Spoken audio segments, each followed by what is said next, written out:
नमस्ते, प्रणाम। कैसे हैं आप सब? जितने भी पावर स्टार पवन सिंह जी के फैन इस वीडियो को देख रहे हैं ना, सबसे मेरी रिक्वेस्ट है कि वीडियो को प्लीज एंड प्लीज जितना ज्यादा से ज्यादा हो सके शेयर कर दीजिएगा। एक एक शेयर आप लोग जरूर लगा दीजिएगा ताकि ये वीडियो सभी मेरे भाई के पास जा सके। थंबनेल देख के यहाँ पे आए हैं ना, पता है। अभी भी पावर स्टार पवन सिंह जी ने अपने फेसबुक पेज पे एक पोस्टर पोस्ट किया है। जी हाँ, यही वो पोस्टर है जो कि मेरे डिस्प्ले पे देख सकते हैं। मुझे घंटा फर्क नहीं पड़ता गाने का टाइटल है। RVF इंटरटेनमेंट के थ्रू इस गाने को रिलीज किया जाएगा। ये पोस्टर जो है ऑफिशियल पोस्टर है। इसको पवन सिंह जी ने खुद अपने इंस्टाग्राम पेज पे और फेसबुक पेज पे पोस्ट किया है। काफी मतलब देखने से जो लुक लग रहा है पोस्टर का वो जबरदस्त है। गाने को लिखे हैं अजय बच्चन। जी हाँ, अजय बच्चन बहुत ही जबरदस्त राइटर हैं।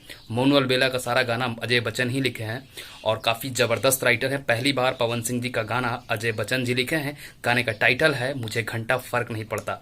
और पावर स्टार एकदम क्या लुक है भाई, माइंड ब्लोइंग, आउटस्टैंडिंग। ऐसा लुक तो मैंने पावर स्टार का कभी देखा ही नहीं था। तो ये देखते हैं गाना जो है कितना बड़ा बवाल होने वाला है, माइंड ब्लोइंग गाना होने वाला है। और म्यूजिक दिए हैं छोटू रावत जी। आप सबसे रिक्वेस्ट है कि प्लीज इस खुशखबरी, इस गुड न्यूज को आप लोग जितना ज्यादा ज्यादा हो सके शेयर कीजिए, बिल्कुल आग की तरफ फैला दीजिए। चलिए, वीडियो कैसा लगा और गाने को लेकर आप कितना एक्साइटेड है मुझे कमेंट करके बताइएगा जरूर। मिलते हैं नेक्स्ट वीडियो में, तब तक जीवन भाई को इजाजत। जय हिंद, वंदे मातरम, हर हर महादेव।